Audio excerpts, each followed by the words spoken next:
یا قرآن مجید میں اس کا ذکر ہے تو ہم اس پہ یقین کرتے ہیں. جیسے جنت ہم نے نہیں دیکھی پر ہم مانتے ہیں جنت ہے, جہنم ہم نے نہیں دیکھی پر ہم مانتے ہیں, ہم نے قبر میں کیا کیا ہوگا ہمیں نہیں پتا, لیکن ہمیں رسول اکرم صلی اللہ علیہ وسلم نے جو بتایا ہم اس پہ یقین کرتے ہیں.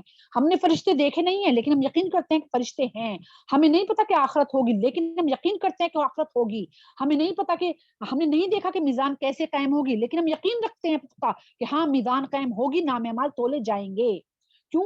یہ سب غیب کی باتیں ہیں جو نبی کریم صلی اللہ علیہ وسلم نے ہمیں بتائی ہیں. یہ ہمارے ایمان کا حصہ ہے اور ہمیں اس پہ یقین کرنا ہے, اور جس نے اس پہ یقین نہیں کیا تو اس کا ایمان کامل نہیں ہے. تو یہ ہے غیب پر بس میں یہ لگا دیتی ہوں نا تار. یہ کسی کا مائک کھلا ہے پلیز بند کر دیجیے. کہ جو غیب پر ایمان لاتے ہیں, اور دوسری کیا اس کے اندر خوبی ہوگی کہ نماز قائم کرتے ہیں, نماز پڑھنے والے. سبحان اللہ, ظاہر سی بات ہے کہ نماز کے بارے میں تو کہہ دیا گیا ہے نا کہ نماز ایک دیوار ہے, کس کے بیچ میں؟ کفر کے اور ایمان کے بیچ میں. اور جس نے اس دیوار کو گرا دیا یعنی نماز نہیں پڑھی, اس نے اپنے ایمان کو کفر میں ملا دیا. تو نماز اتنی ضروری ہے کہ ایک یعنی کہ توحید کے بعد, یعنی کہ صرف اور صرف اللہ کی عبادت کرنی ہے, اس کے بعد ایک دم دوسری چیز نماز ہے. اس کے بعد ایک دم سوال نماز کا ہوگا. یہی ہماری جو جنتی کنجی ہے, جو یہ کنجی لے کے جائے گا اسے جنت نصیب ہوگی. تو یعنی کہ نماز قائم کریں, جو رزق ہم نے ان کو دیا ہے اس میں سے خرچ کرتے ہیں, یعنی کہ اپنی جانوں پہ بھی خرچ کرتے ہیں اور اللہ کے بندوں پر بھی خرچ کرتے ہیں. جو کتاب تم پر نازل کی گئی یعنی قرآن کریم, اور جو کتابیں تم سے پہلے یعنی کہ جو انجیل ہے, توریت ہے, زبور ہے, وہ کتابیں جو کتابیں تم سے پہلے, یہ رسول اکرم صلی اللہ علیہ وسلم کے بارے میں کہا جا رہا ہے کہ جو تم سے پہلے نازل کی گئی تھی ان سب پر ایمان لاتے ہیں. تو الحمدللہ اللہ کا شکر ہے کہ ہم قرآن مجید پہ بھی ایمان رکھتے ہیں اور تمام کتابوں پر بھی ایمان رکھتے ہیں کہ یہ اللہ کا کلام ہے, اور آخرت پر یقین رکھتے ہیں. دیکھیے یہ سب سے مین ہے, کیونکہ اگر آخرت پہ یقین ختم ہو جائے گا نا تو دنیا میں جو ہے نا ایک بربریت پھیل جائے. کیونکہ اگر ہم تھوڑا ڈرتے ہیں نا, کیوں ڈرتے ہیں؟ آخرت میں جواب دینا ہے اللہ تعالیٰ کے سامنے. ہم اگر گناہوں سے بچتے ہیں کیوں بچتے ہیں؟ اللہ تعالیٰ لکھ رہا ہے آخرت میں جواب دینا ہے, اللہ کا سامنا ہوگا ہمارا. اور اگر آخرت کا تصور ختم کر دیا جائے تو آپ دیکھیے کیا حال ہوگا پھر مسلمانوں کا. پھر تو نہ کوئی حرام کرنے سے باز آئے گا, نہ حرام نہ حلال, کچھ بھی نہیں رہے گا. صرف آخرت کا خوف ہے ہمیں کہ آخرت میں اللہ کے سامنے جائیں گے, نام اعمال سامنے ہوگا. تو یہی وجہ ہے کہ ہم لوگ جو ہیں جو کچھ ہم کرتے ہیں اچھے کام وہ صرف اس لیے کرتے ہیں کیونکہ ہمیں آخرت پہ یقین ہے. ایسے لوگ اپنے رب کی طرف سے راہ راست پر ہیں اور وہی فلاح پانے والے ہیں. یعنی کہ یہ 5 جو ہیں چیزیں یہاں پہ بتائی گئی ہیں.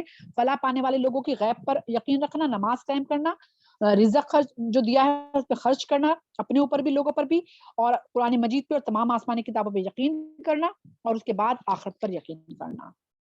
پھر آتا ہے, پھر اللہ تعالیٰ کافروں سے مخاطب ہیں اگلی آیتوں میں, ان الذین کفروا سواء علیہم, یعنی کہ جن لوگوں نے ان باتوں کو تسلیم کرنے سے انکار کر دیا, ٹھیک ہے, کن باتوں کو؟ یعنی کہ جو پیچھے گزری ہیں کر دیا, ان کے لیے یکساں ہے خواہ تم انہیں خبردار کرو یا نہ کرو, بہرحال وہ ماننے والے نہیں ہیں. اللہ نے ان کے دلوں اور ان کے کانوں پر مہر لگا دی ہے اور ان کی آنکھوں پر پردہ پڑ گیا ہے, وہ سخت سزا کے مستحق ہیں. یعنی کہ جو لوگ جنہوں نے انکار کر دیا اس پر, غیب کو نہیں مانتے, یا پھر نماز قائم نہیں کرتے, یا اللہ کی جو کتاب ہے اس پہ یقین نہیں لاتے, تو اب دیکھیں اللہ تعالیٰ سب کچھ جانتا ہے نا. اللہ کو پتا ہے کہ جو لوگ آگے ہدایت جن کو ملے گی ان پہ اللہ نے مہر نہیں لگائی. کیونکہ بہت سے لوگوں کا سوال ہوتا ہے کہ جب اللہ تعالیٰ نے ہی مہر لگا دی تو اب انسان کے بس میں کیا ہے؟ کیونکہ دیکھیں اللہ تعالیٰ کا جو علم ہے نا وہ انسانوں والا علم نہیں ہے. پوری دنیا کو جو علم دیا گیا نا وہ ایک قطرہ ہے, اور اللہ کے پاس سمندر ہے. تو اللہ کو ہر نفس کا پتا تھا کہ کون ہے جو آگے جا کے ہدایت پہ آئے گا اور کون ہے جو مرنے تک ہدایت پہ نہیں آئے گا. اس کے لیے ذکر ہے یہ کہ اللہ تعالیٰ نے اس کے دل پہ مہر لگا دی ہے, ٹھیک ہے. اس کے بعد آگے آتا ہے وَمِنَ النَّاسِ مَن يَقُولُ آمَنَّا بِاللَّهِ وَبِالْيَوْمِ الْآخِرِ. بعض لوگ ایسے بھی, آیت نمبر 7 میں پڑھ رہی ہوں, آیت نمبر 8 پڑھ رہی ہوں میں. بعض لوگ ایسے بھی ہیں جو کہتے ہیں کہ ہم اللہ پر اور آخرت کے دن پر ایمان لائے ہیں, حالانکہ در حقیقت وہ مومن نہیں ہیں. یہ کس کے لیے کہا گیا ہے؟ ابھی میں نے پیچھے ذکر کیا, منافقوں کا جو گروہ تھا. یعنی کہ وہ سامنے تو یہی کہہ رہے ہیں کہ ہم اللہ پہ بھی یقین رکھ رہے ہیں اور آخرت پہ بھی, اور ان سب باتوں کو مان رہے ہیں جو اللہ کی طرف سے ہیں, لیکن وہ مومن نہیں ہے. کیوں نہیں ہے؟ وہ اللہ اور ایمان لانے والوں کے ساتھ دھوکے بازی کر رہی ہیں, مگر دراصل وہ خود اپنے آپ ہی کو دھوکے میں ڈال رہے ہیں اور انہیں اس بات کا شعور نہیں ہے. ان کے دلوں میں ایک بیماری ہے جسے اللہ نے اور زیادہ بڑھا دیا ہے, اور جو جھوٹ وہ بولتے ہیں اس کے پاداش میں ان کے لیے دردناک سزا ہے. یہ